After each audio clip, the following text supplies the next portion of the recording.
नमस्कार, India news Madhya Pradesh Chhattisgarh देखना आप आपके साथ। मैं हूं आयुष सूर्यवंशी। श्रीमंत बाजीराव पेशवा की जयंती के आयोजन में प्रदेश के मुख्यमंत्री शिवराज सिंह चौहान, केंद्रीय मंत्री ज्योतिरादित्य सिंधिया ग्राम रावेर खेड़ी पहुंचे और जहां दोनों नेताओं ने श्रीमंत पेशवा की समाधि पर श्रद्धांजलि अर्पित कर समारोह को संबोधित किया। आयोजन के पहले सीएम चौहान और सिंधिया का स्वागत पेशवा पगड़ी पहनाकर किया गया। इस दौरान मंत्री तुलसी सिलावट, उषा ठाकुर, कमल पटेल, सांसद, विधायक और अन्य नेता भी मौजूद रहे। सीएम शिवराज और ज्योतिरादित्य सिंधिया ने मिलकर भारत की प्राचीन विरासत का जमकर गुणगान किया।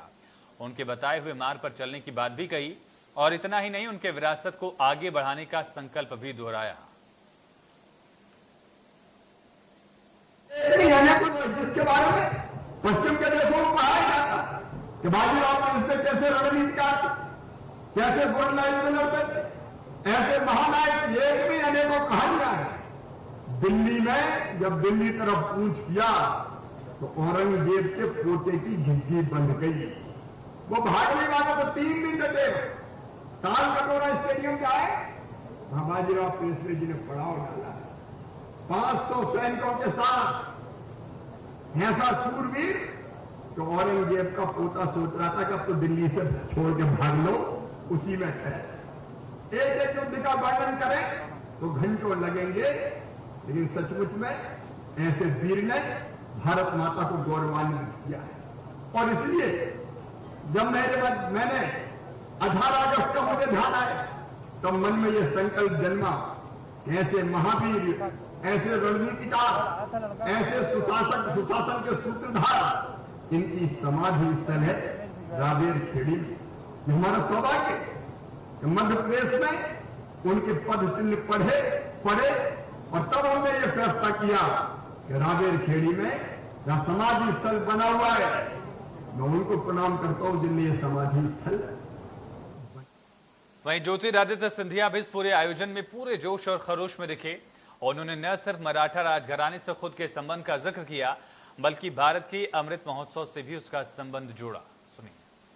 आज जो एक संयोग है, जैसे भारत की आजादी की 75 वर्ष का अमृत महोत्सव मनाया जा रहा है।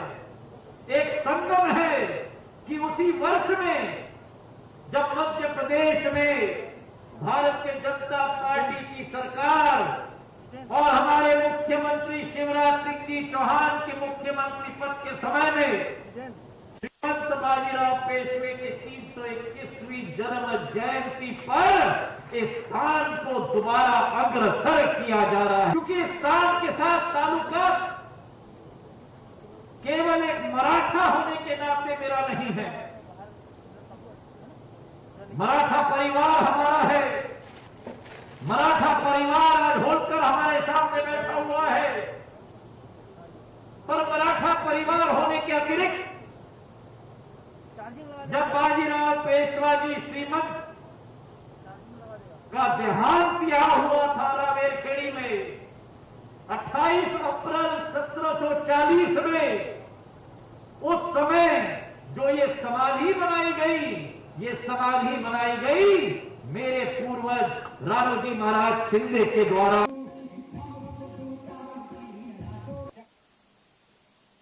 और जिस तरह से दोनों नेताओं ने भारत की पिछली विरासत से न सिर्फ गर्व का जिक्र किया, बल्कि उनकी विरासत को आगे बढ़ाने का संकल्प भी दोहराया।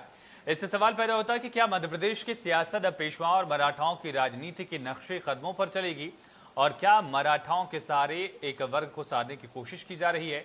इस पर हम चर्चा करेंगे। हमारे साथ बीजेपी के प्रवक्ता डॉक्टर दिव्या गुप्ता और कांग्रेस के प्रवक्ता सिद्धार्थ सिंह रजावत हमारे साथ जुड़ रहे हैं। आप दोनों खास मेहमानों का बहुत स्वागत है।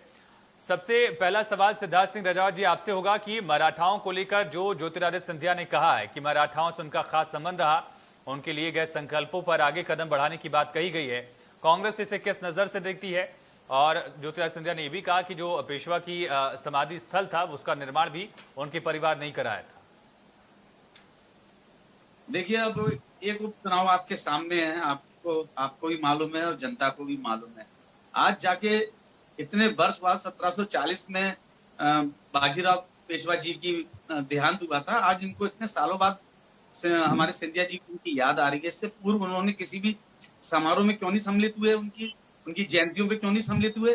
आज चूंकि मालवा में एक और उपचुनाव है, उसको उपचुनाव को कैसे भी राजनीतिकरण देके उनको मराठा वोट बैंक को साधना है। क्योंकि आप भी जानते हैं जो सीमाएं लगी हैं, महाराष्ट्र से लगी हुई सीमाएं हैं, और वहां पे जो मराठी और जो महाराष्ट्रियन है उनका बहुमत ज्यादा है, तो सीधे सीधे ये राजनीतिकरण हो रहा है उपचुनाव के लिए। डॉक्टर दिव्या जी, मराठाओं को साधने की कोशिश की जा रही है, अलग अलग वर्गों को साधने की कोशिश की जा रही है, लेकिन न तो कोरोना में किसी को याद आया, न बाढ़ बारिश में किसी को याद आई। देर आए दुरुस्त आए, कम से कम याद तो करना। अभी तक तो हमारे इतिहास को लिखने वाले इतिहासकार भूले बैठे थे कि हमारे यहाँ कितने वीर योद्धा हुए हैं। हम तो सिर्फ कुछ चंद मुगलों के ही नाम जानते थे जिन्होंने हमने अकबर महान बताया हुआ था जिनको। हम भूल गए थे कि हमारे ऐसे वीर योद्धा सेनानी हैं जिन्होंने भारत की वीर गाथा को न सिर्फ गाया है, जिया है, उसके लिए अपने प्राण तक न्यौछावर करे।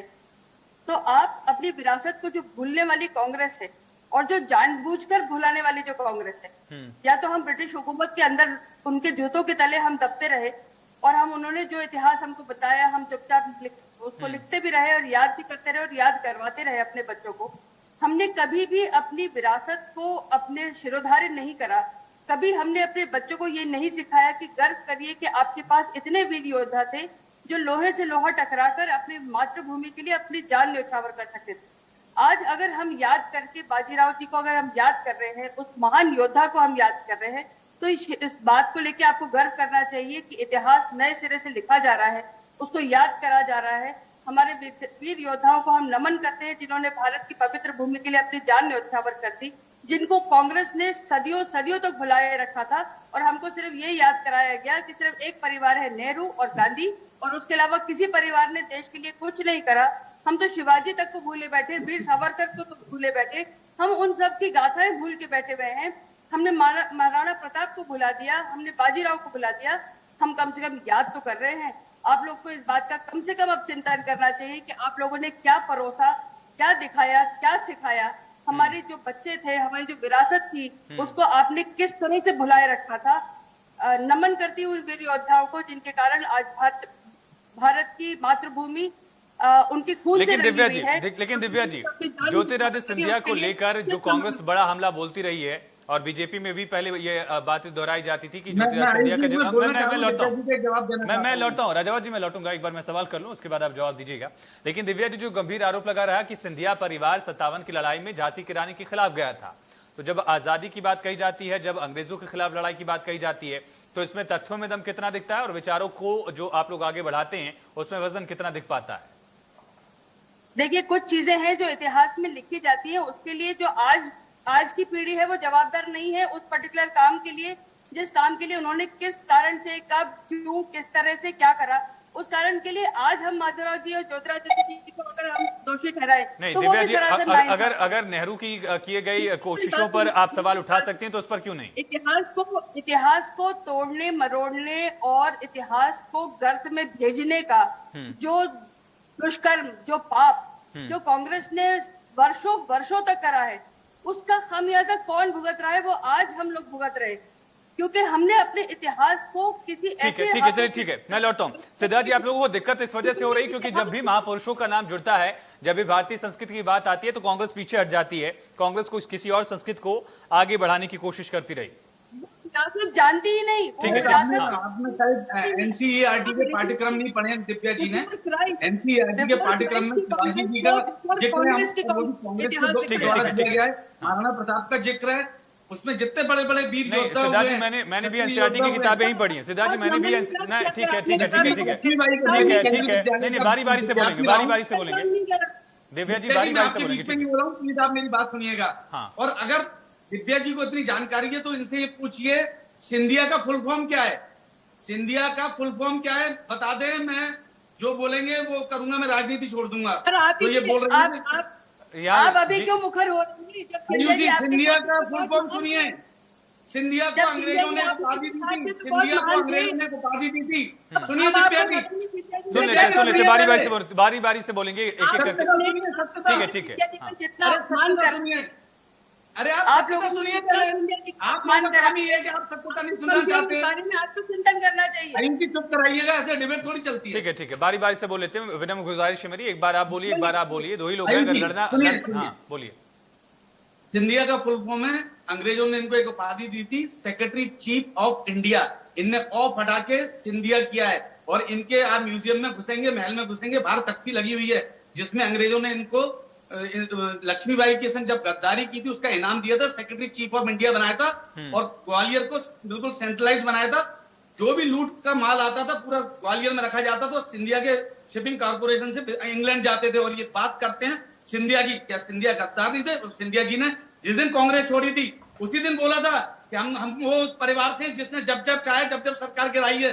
हमने सरकारों के संग गद्दारी के पहले राजमाता सिंधिया ने कांग्रेस की सरकार गिराई थी, अब मैंने गिराई है। तो वो तो खुद अपने आप स्वीकार कर चुके हैं कि हम गद्दार हैं, और आप उस पर बात करते हैं। आज उनको अगर ऐसे ही था तो पेशवाओं ने उनको अलग क्यों कर दिया? तो ग्वालियर भी क्यों रह गए? चलिए ठीक है, इसका जवाब देंगे दिव्या जी, इसका जवाब देना चाहेंगे। लेकिन रजावत साहब, जो मेरा सवाल है, आपने एनसीईआरटी की किताब का जिक्र किया, मैंने भी एनसीईआरटी की किताब ही पढ़ी है, लेकिन उसमें अकबर को तो महान बताया गया, महाराणा प्रताप को आप लोग महान नहीं बता पाए। देखिए जो भी इतिहासकार है, सुन लेते दिव्या जी, सुन लेते हैं।